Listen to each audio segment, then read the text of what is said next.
서류 한 장을 본 순간 제자리가 더 이상 제자리가 아니게 됐습니다. 저는 올해 72, 이름은 박순덕입니다. 남편을 먼저 보내고 혼자 살아온 지 10년이 넘었습니다. 작은 수선점을 운영하다 허리가 안 좋아져서 가게를 정리한 뒤로는 연금과 약간의 저축으로 조용히 살아가고 있습니다. 아들 민수는 지방에서 일하느라 자주 연락이 닿지 않고 며느리 진이가 가끔 들러서 병원이나 은행 일을 챙겨줍니다. 혼자 사는 게 외롭지 않냐고들 물으시지만 저는 괜찮습니다. 수첩에 하루 일정을 빼곡히 적어놓고 그대로 살아가는 게 익숙해졌으니까요. 그날도 평범한 아침이었습니다. 수첩을 펴서 오늘 할 일을 확인했습니다. 오전 9시 30분 관리비 납부, 오후 2시 병원 예약이라고 적혀 있었습니다. 수첩 모서리가 낡아서 살짝 들뜬 것을 손으로 눌렀습니다. 이 수첩은 제가 10년 넘게 쓰던 것입니다. 어디 가든 가방에 넣고 다니고 약속이 생기면 바로 적어둡니다. 적어두지 않으면 불안해서 잠도 안 옵니다. 아침을 먹고 우편함을 확인하러 나갔습니다. 관리비 고지서 한 장이 들어 있었습니다. 익숙한 아파트 관리사무소 이름이 보였습니다. 그런데 그 밑에 다른 종이가 하나 더 있었습니다. 늘푸른 요양원 2024년 11월분 관리비 고지서라고 적혀 있었습니다. 요양원? 저는 요양원과 관련된 일을 한 적이 없습니다. 가족 중에 요양원에 계신 분도 없습니다. 잘못 온 우편물인가 싶어서 봉투를 다시 확인했습니다. 제 이름과 주소가 정확하게 적혀 있었습니다. 뭔가 이상했습니다.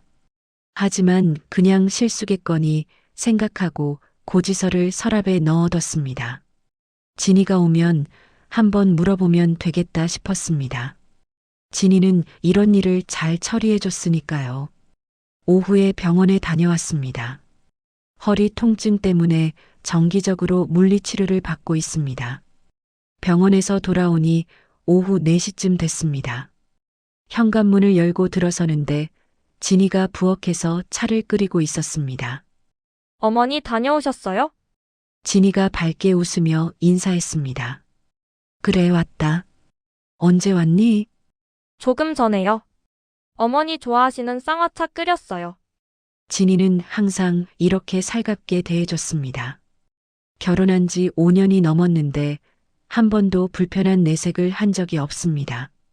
제가 혼자 사는 게 걱정된다며 일주일에 2~3번은 들러줍니다.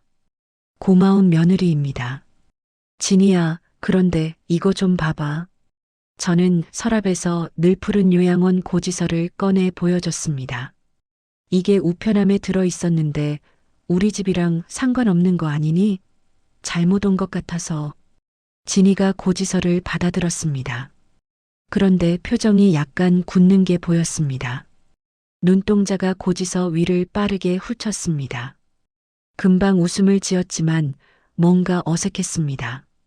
아, 이거요? 제가 처리할게요. 어머니는 신경 안 쓰셔도 돼요. 그래도 내 이름으로 온 건데 이게 뭔지는 알아야 하지 않겠니? 관리비 고지서가 가끔 잘못 오는 경우도 있어요. 제가 확인해 볼게요. 어머니 이런 거 보면 괜히 스트레스 받으시잖아요. 진이는 고지서를 접어서 자기 가방에 넣었습니다. 너무 빨리 넣어버렸습니다. 저는 그냥 그러려니 했습니다. 진이가 알아서 처리해 주겠다는데 믿어도 되겠다 싶었습니다. 그런데 차를 마시는 동안 진이가 자꾸 핸드폰을 확인했습니다. 화면을 보다가 메시지를 보내고 또 확인하고. 평소에는 제 앞에서 그렇게 핸드폰을 많이 보지 않았는데 오늘은 달랐습니다. 무슨 일 있니? 아니에요. 그냥 회사 일이에요. 진이는 웃으며 말했지만 손가락이 계속 움직였습니다. 그날 밤 잠이 잘 오지 않았습니다. 진이의 표정이 자꾸 떠올랐습니다.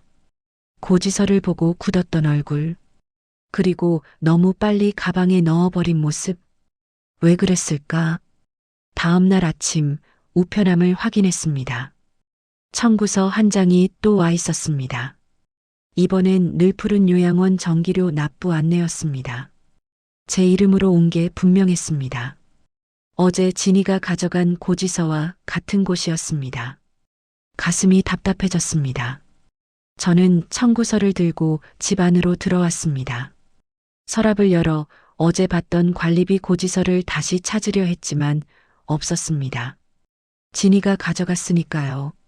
하지만 새로운 전기료 고지서를 자세히 봤습니다. 주소가 적혀 있었습니다. 구로구 어딘가였습니다. 저는 그 동네에 가본 적이 없습니다. 진이에게 전화를 걸려다가 멈췄습니다. 어제 물어봤을 때 표정이 이상했던 게 마음에 걸렸습니다. 저는 수첩을 꺼내 날짜를 확인했습니다. 늘 푸른 요양원이라는 이름을 처음 본 날은 어제 11월 18일이었습니다. 그 전에는 한 번도 들어본 적이 없습니다. 수첩에는 제가 매일 어디 갔는지 다 적혀 있습니다. 요양원에 간 적은 단 한 번도 없었습니다. 며칠이 지났습니다. 진이는 평소처럼 들렀지만 요양원 이야기는 꺼내지 않았습니다.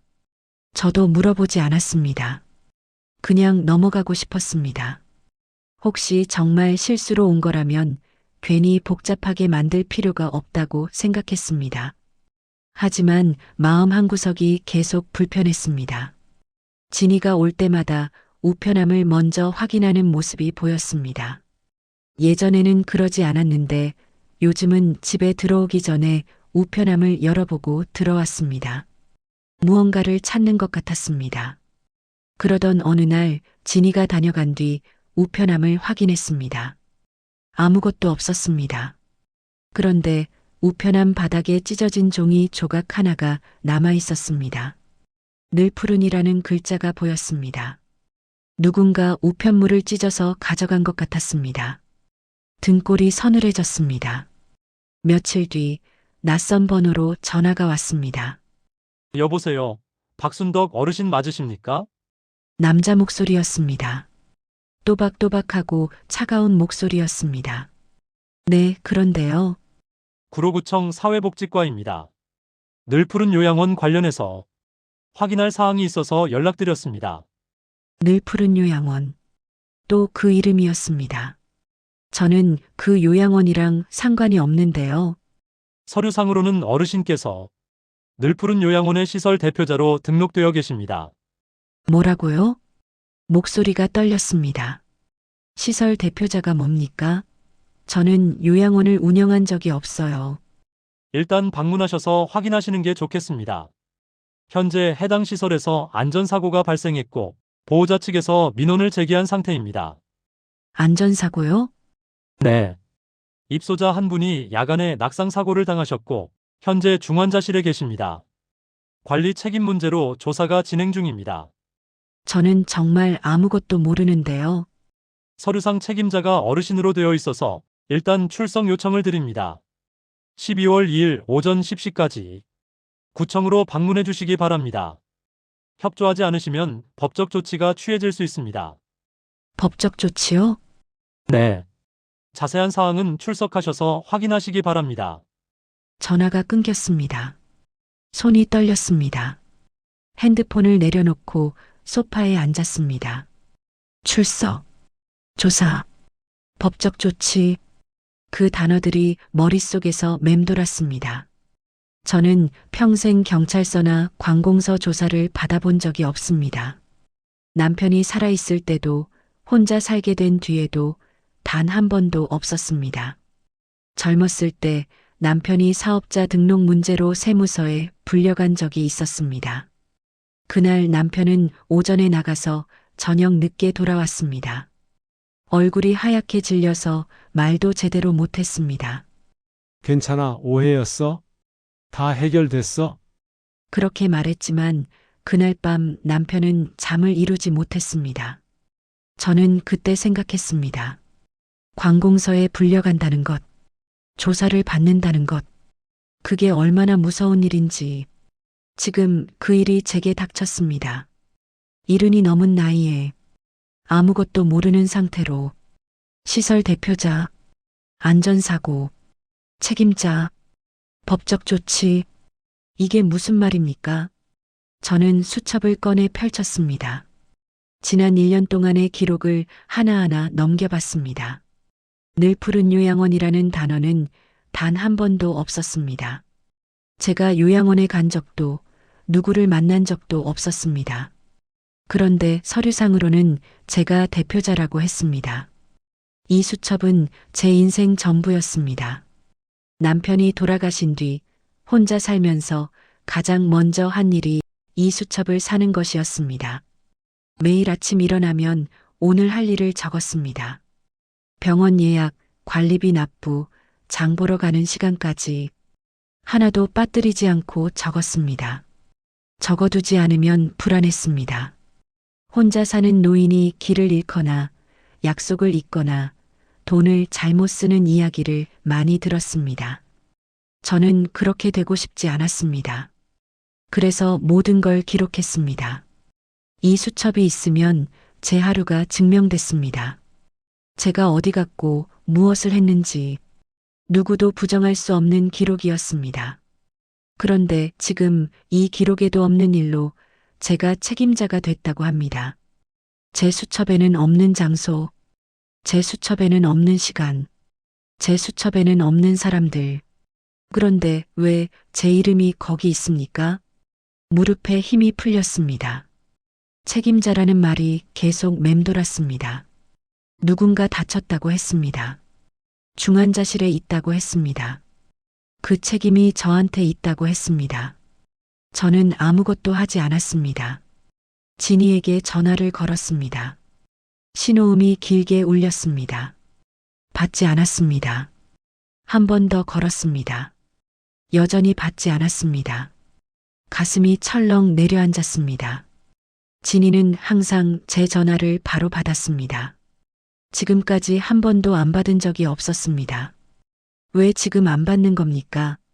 1시간쯤 지나서 진이에게서 문자가 왔습니다. 어머니 지금 회의 중이에요. 무슨 일이세요?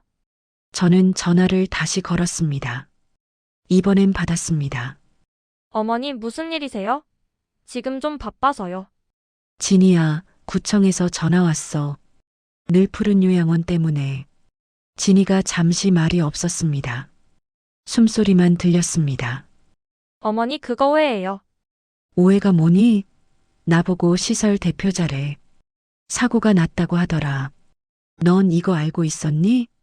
어머니 제가 지금 가서 설명드릴게요. 조금만 기다리세요. 지금 당장 와. 네, 곧 갈게요. 전화가 끊겼습니다. 저는 소파에 앉아서 진이를 기다렸습니다. 1시간이 지나고 2시간이 지났습니다. 진이는 오지 않았습니다. 저녁이 됐습니다. 여전히 오지 않았습니다. 전화를 걸었습니다.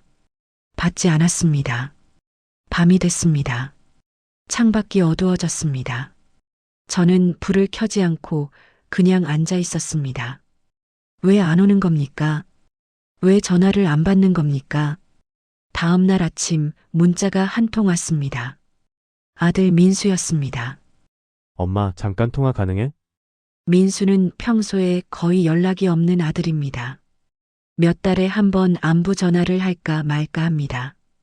그런 아들이 갑자기 문자를 보냈습니다. 전화를 걸었습니다.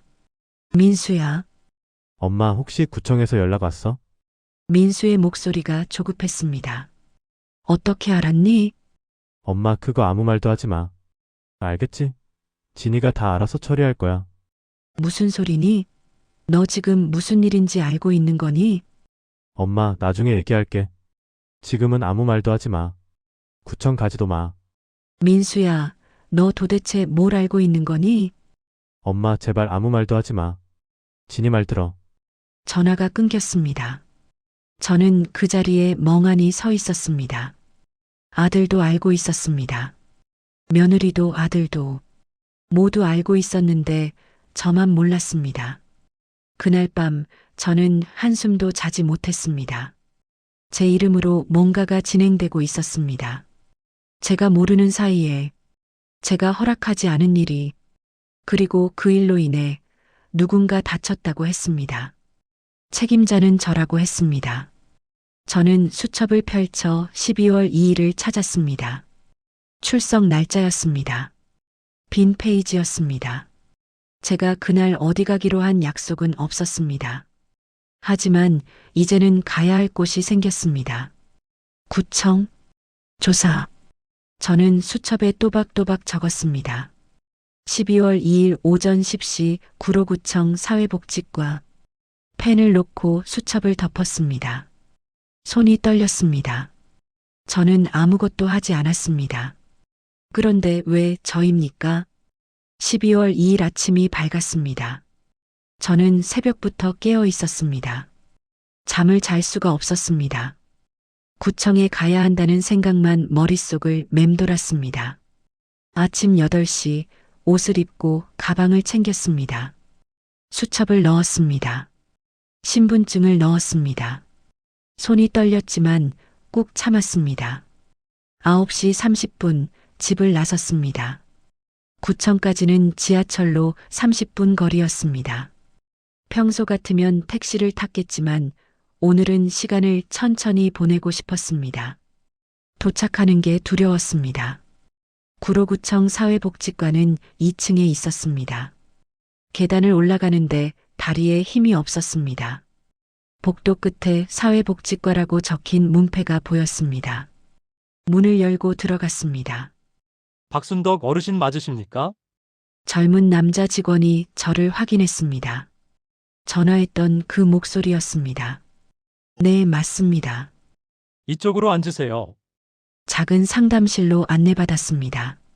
책상 위에 서류 뭉치가 놓여 있었습니다. 어르신, 우선 확인 좀 하시겠습니까? 직원이 서류 한 장을 내밀었습니다.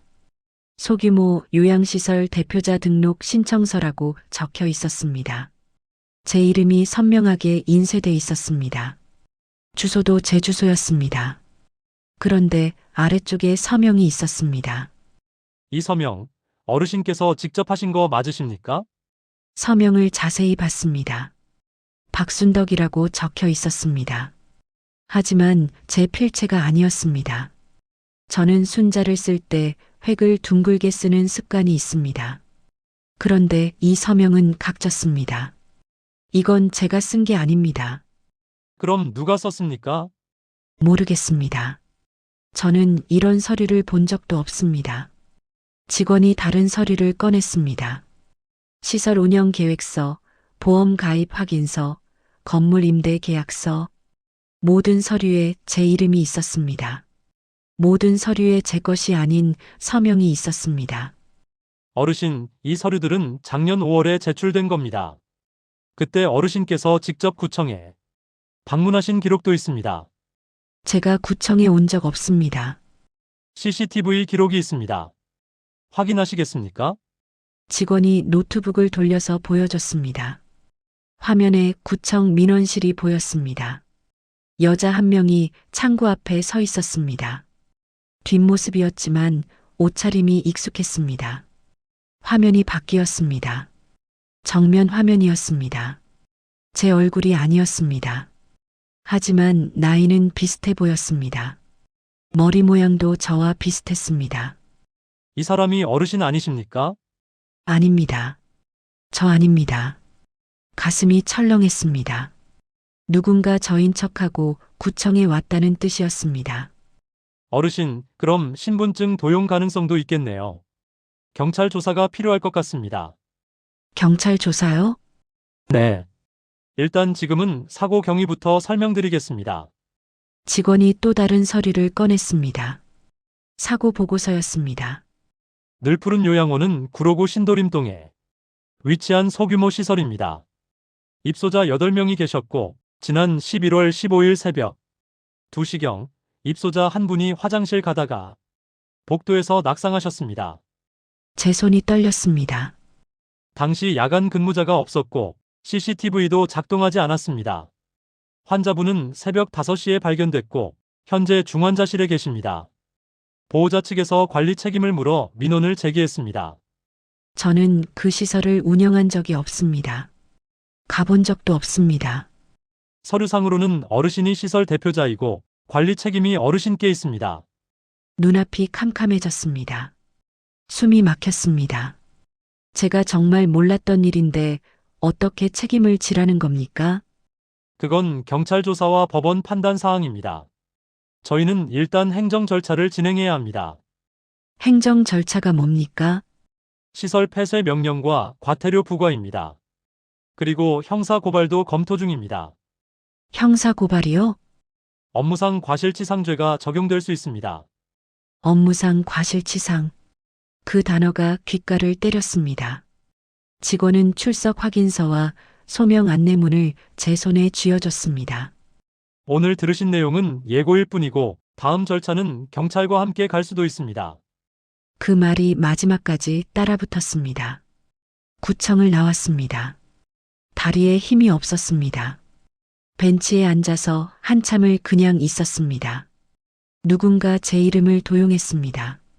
누군가 제 서명을 흉내냈습니다. 누군가 저인 척하고 구청에 갔습니다. 그리고 그 시설에서 사고가 났습니다. 책임은 모두 제게 왔습니다. 왜입니까? 왜 하필 저입니까? 집으로 돌아왔습니다. 현관문을 열고 들어서는데 집안이 낯설게 느껴졌습니다. 이 집에서 제가 모르는 일이 벌어졌습니다. 제 이름으로, 제 도장으로. 저는 서랍을 열었습니다. 남편이 쓰던 도장을 찾았습니다. 남편 도장 옆에 제 도장이 있어야 하는데 없었습니다. 언제 없어졌습니까? 저는 도장을 잘 쓰지 않았습니다. 은행 갈 때나 가끔 꺼냈습니다. 마지막으로 쓴 게 언제였습니까? 기억이 나지 않았습니다. 옷장을 뒤졌습니다. 책상 서랍을 뒤졌습니다. 부엌 선반까지 다 뒤졌습니다. 도장이 없었습니다. 누가 가져갔습니까? 진이밖에 없었습니다. 이 집에 들어올 수 있는 사람은 진이뿐이었습니다. 휴대폰을 들었습니다. 통화 기록을 확인했습니다.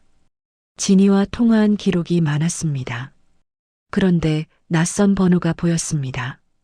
제 휴대폰 통화 기록에 그 번호로 제가 직접 건 것처럼 찍혀 있었습니다.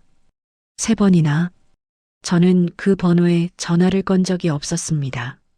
하지만 통화 기록에는 3번이나 있었습니다. 모두 10월 중순이었습니다. 여보세요. 저는 그 번호로 전화를 걸었습니다. 신호음이 울렸습니다. 여보세요? 남자 목소리였습니다. 나이는 40대쯤 되는 것 같았습니다. 누구십니까? 강 실장입니다. 누구세요? 강 실장. 처음 듣는 이름이었습니다. 박순덕인데요. 제 전화로 이 번호에 전화한 기록이 있어서요.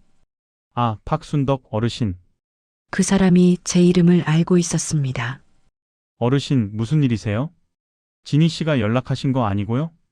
진이. 이 사람이 진이를 알고 있었습니다. 진이가 누구죠? 어르신 며느리 아니세요? 제 머리가 복잡해졌습니다.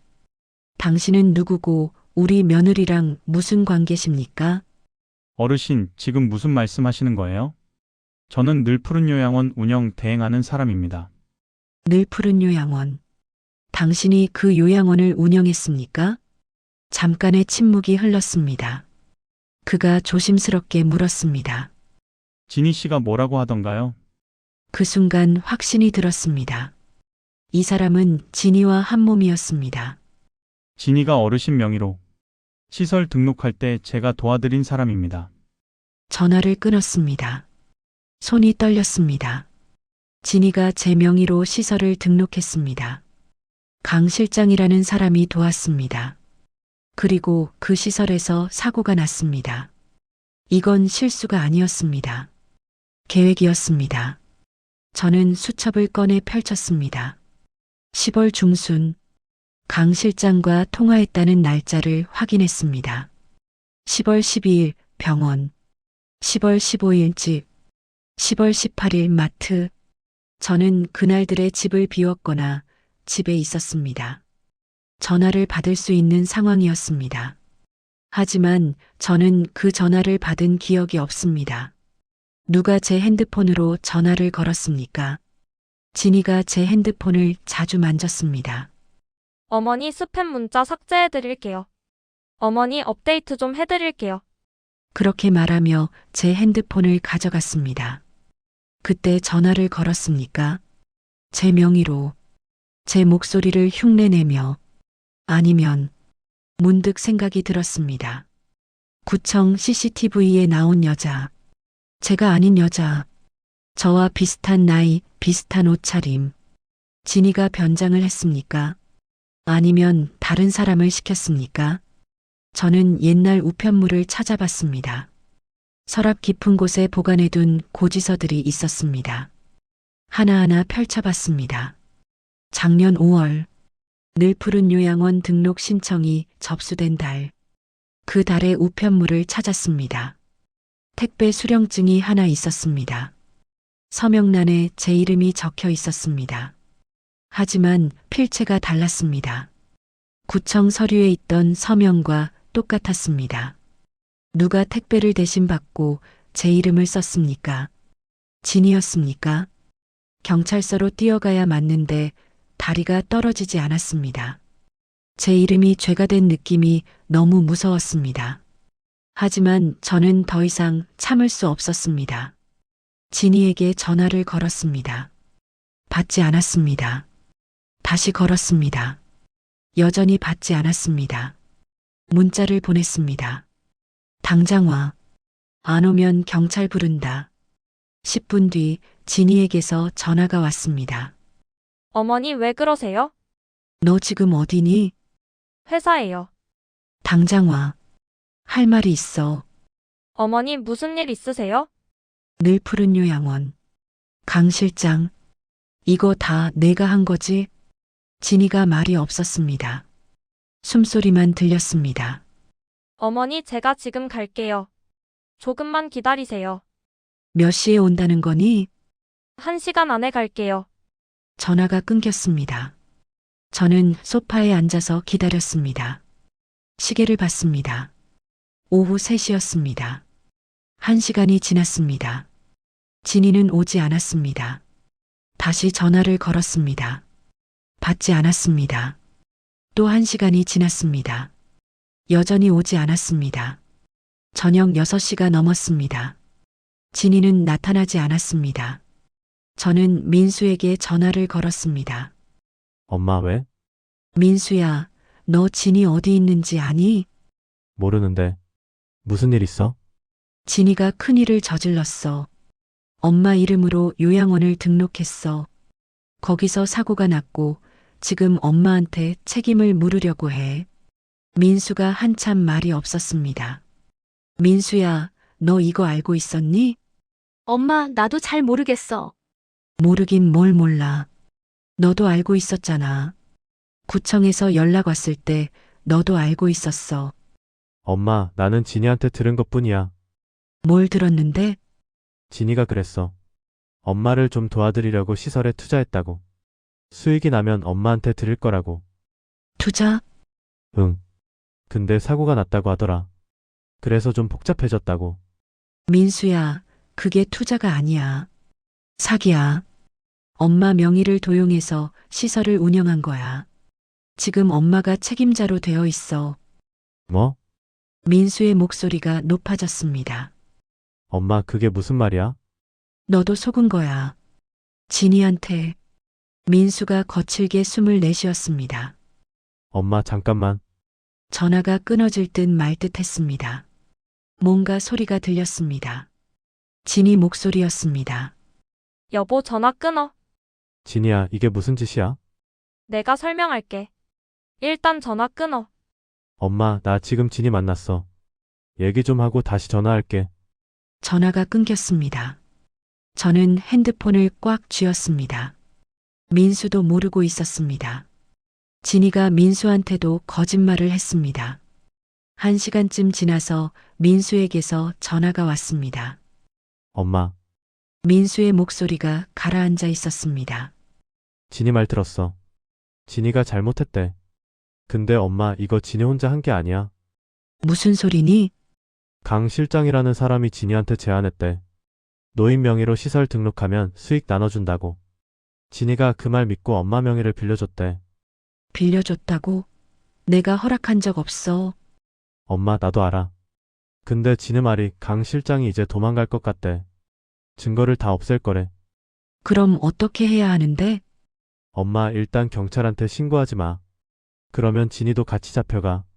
내가 강 실장 찾아서 해결할게. 민수야, 그게 아니야. 지금 경찰 신고해야 돼. 엄마, 제발. 나 좀 믿어봐.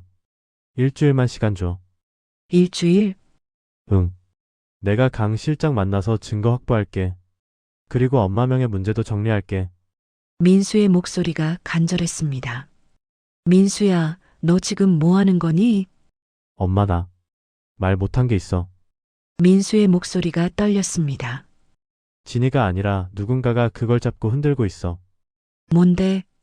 작년에 내가 음주운전으로 사고 낸 거 있잖아. 그거 합의금을 강 실장이 대신 내줬어. 그 돈 갚으려고 진이가 이 일 시작한 거야.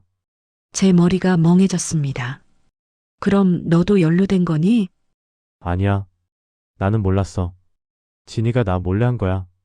근데 지금 강 실장이 나까지 협박하고 있어. 내가 경찰 가면 음주운전 건도 다시 조사받을 거래. 민수야. 목이 메었습니다.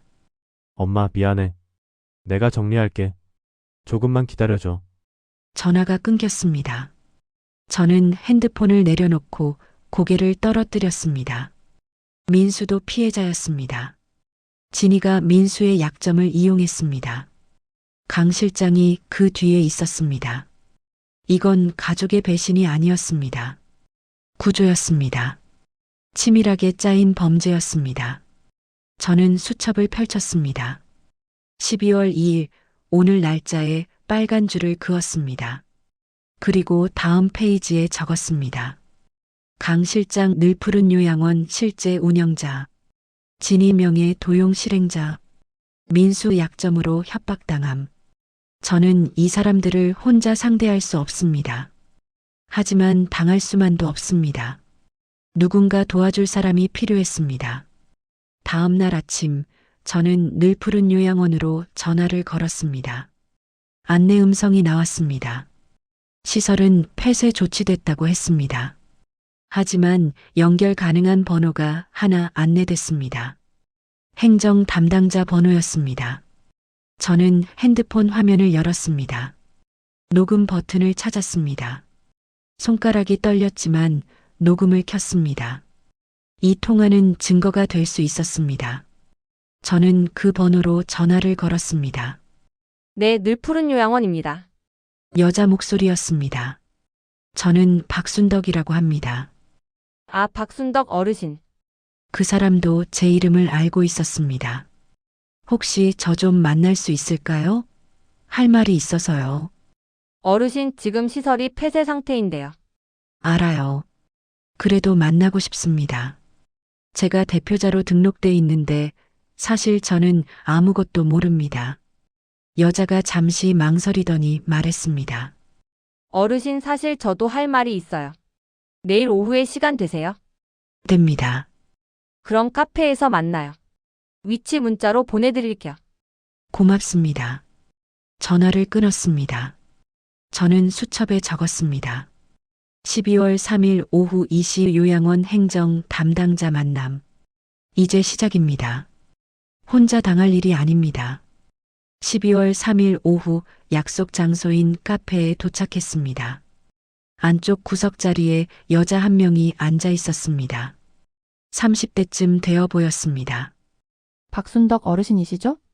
네, 맞습니다. 저는 김은주라고 합니다. 늘푸른 요양원에서 행정 일을 했어요? 은주 씨는 조심스럽게 말을 꺼냈습니다. 어르신, 사실 저도 이 일이 이상하다고 생각했어요. 시설이 폐쇄된 날부터 강 실장이 제 번호를 바꾸라 했고 저는 겁이 나서 숨어 있었어요. 그런데 대표자가 어르신이라는 걸 알고 이대로는 안 되겠다 싶었습니다. 뭐가 이상했습니까? 시설 대표자가 어르신으로 되어 있는데 실제로는 강 실장이 모든 걸 결정했어요. 직원 채용도, 운영비 집행도, 심지어 입소자 관리까지 전부요. 강 실장이 실제 운영자였다는 말입니까? 네. 근데 서류상으로는 어르신이 대표자니까 강 실장은 그냥 관리대행이라고 했어요. 저는 급여를 강 실장한테 받았고 보고도 강 실장한테 했어요. 그럼 저는 뭡니까? 어르신은 이름만 빌려주신 거죠? 강 실장이 그렇게 말했어요? 가슴이 답답했습니다. 사고 난 날 무슨 일이 있었습니까? 은주 씨가 고개를 숙였습니다. 그날 야간 근무자가 안 왔어요? 강 실장이 오늘은 그냥 문 잠그고 가라고 했어요? CCTV도 고장 났는데 수리 안 하고 내버려뒀고요.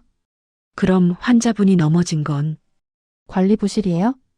제가 새벽에 전화 받고 달려갔는데 이미 환자분이 복도에 쓰러져 계셨어요? 은주 씨 목소리가 떨렸습니다. 저는 강 실장한테 바로 신고하자고 했어요. 근데 강 실장이 일단 조용히 하자 내가 처리한다고 했어요. 그리고 며칠 뒤 시설이 폐쇄됐어요. 증거가 있습니까? 강 실장이 지시했다는 증거요. 문자 기록이 있어요? 그날 야간 근무자 없으니 문 잠그고 퇴근하라는 지시 문자요? 그거 저 좀 보여줄 수 있습니까? 은주 씨가 핸드폰을 꺼내 문자를 보여줬습니다. 강 실장 이름으로 온 문자였습니다. 날짜는 11월 15일 사고 당일이었습니다. 이거 캡처해도 될까요? 네, 괜찮아요? 저도 이 일은 잘못됐다고 생각해요. 저는 은주 씨 핸드폰 화면을 제 핸드폰으로 찍었습니다. 은주 씨, 고맙습니다. 이거 큰 도움이 될 것 같습니다. 어르신 경찰서 가세요? 이거 그냥 넘어갈 일이 아니에요? 그럴 겁니다. 카페를 나왔습니다. 손에 증거가 하나 더 생겼습니다. 집으로 돌아와서 책상 위에 증거들을 펼쳐 놓았습니다. 수첨 11월 15일 오후 2시 병원 진료 기록. 녹음 파일 강 실장 통화 내용. 우편물 서명 필체 불일치. 은주 씨 문자 캡처 강 실장 지시 증거. 구청 서류 대표자 명예 확인. 이제 정리가 됐습니다. 다음 날 아침 저는 경찰서로 갔습니다. 민수가 일주일만 기다려달라고 했지만 기다릴 수 없었습니다. 이건 범죄였습니다. 진정서를 접수하러 왔습니다. 경찰관이 저를 상담실로 안내했습니다. 무슨 일이십니까? 명예 도용과 사기입니다. 제 이름으로 요양시설이 등록됐는데 저는 아무것도 모르고 있었습니다. 자세히 말씀해 주세요. 저는 처음부터 차근차근 설명했습니다. 구청에서 연락받은 일, 서류에 있는 서명이 제 것이 아니라는 것, 며느리와 강 실장의 관계, 사고 당일 저는 그 시설에 간 적이 없다는 것, 그리고 그날 새벽 집에서 나간 기록이 없다는 것까지 확인 가능합니다. 증거가 있으십니까? 있습니다. 저는 준비한 증거들을 하나씩 꺼냈습니다. 첫 번째, 이 서명은 제 것이 아닙니다. 구청 서류와 택배 수령 서명을 나란히 놓았습니다. 제 필체와 비교해 보시면 다릅니다. 저는 순자를 쓸 때 획을 둥글게 쓰는데 이 서명은 각져 있습니다. 경찰관이 서명을 자세히 들여다봤습니다. 구청 CCTV에 나온 사람도 제가 아닙니다. 구청에서 확인 가능합니다. 두 번째, 사고 당일 저는 다른 곳에 있었습니다. 수첩을 펼쳤습니다. 11월 15일 오후 2시, 저는 병원에서 물리치료를 받았습니다. 이 수첩에 기록돼 있고 병원 진료 기록으로 확인 가능합니다. 그럼 사고 시간대에 어르신이 현장에 있었다는 근거는 전혀 없고 오히려 대표자가 서류상 도용의 가능성이 크다는 말씀이네요. 저는 그날 새벽에 집에 있었습니다. 관리소 CCTV와 공동현관 출입 기록을 확인하시면 그날 새벽 제가 외출하지 않았다는 게 남아있을 겁니다. 경찰관이 고개를 끄덕였습니다. 세 번째, 실제 운영자는 강 실장이라는 사람입니다. 녹음 파일을 재생했습니다. 어르신, 지금 무슨 말씀하시는 거예요? 저는 늘 푸른 요양원 운영 대행하는 사람입니다. 당신이 그 요양원을 운영했습니까? 네, 진희 씨가 어르신 명의로 시설 등록할 때 제가 도와드린 사람입니다. 녹음이 끝났습니다. 이 사람이 며느리와 공모해서 제 명의를 도용했습니다. 저는 은주 씨에게 받은 문자 캡처도 보여줬습니다. 그리고 이것도 확인해 주세요. 저는 구청 서류를 다시 펼쳤습니다.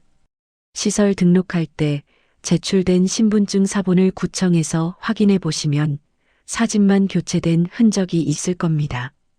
그리고 시설 운영비 계좌를 추적하시면 강 실장 쪽으로 돈이 흘러간 내역도 나올 겁니다. 이건 요양원 행정 직원이 받은 문자입니다.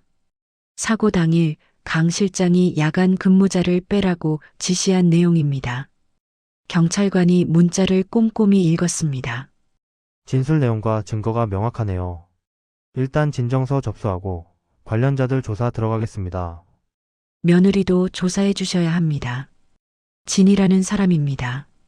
네, 파악했습니다. 강 실장 인적사항도 주시겠습니까? 저는 통화 기록에 남아있는 번호를 알려줬습니다. 며칠 안에 연락드리겠습니다. 경찰서를 나왔습니다. 가슴이 뻥 뚫린 것 같았습니다. 보름이 지났습니다. 경찰에서 연락이 왔습니다. 박순덕 어르신 조사 결과 나왔습니다. 방문 가능하십니까? 다시 경찰서에 갔습니다. 어르신 진술 내용이 사실로 확인됐습니다. 강 실장과 며느리분 조사했고 명예 도용과 서류 위조가 확인됐습니다. 그럼 저는 어떻게 됩니까? 어르신은 피해자입니다.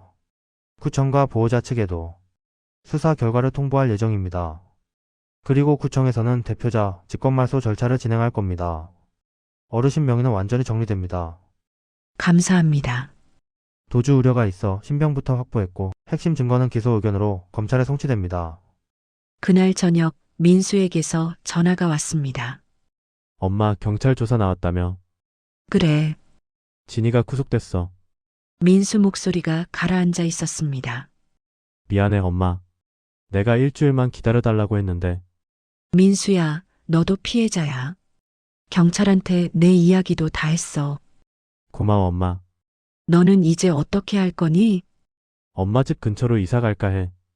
그리고 내일 은행이랑 관리소 내가 같이 갈게. 엄마 혼자 두지 않을게. 그래, 그러면 좋겠다. 전화를 끊고 저는 수첩을 펼쳤습니다. 12월 10일 오늘 날짜에 줄을 그었습니다. 그리고 다음 페이지를 넘겼습니다. 빈 페이지였습니다. 저는 펜을 들고 적었습니다. 12월 11일 오전 10시 은행, 오후 2시 관리소 서류 정리. 모두 제가 직접 처리할 일들이었습니다. 다음 날 은행에 갔습니다. 명예 도용 때문에 차단됐던 계좌를 다시 열었습니다. 직원이 서류를 내밀었습니다. 여기 서명해 주세요. 저는 천천히 또박또박 제 이름을 썼습니다.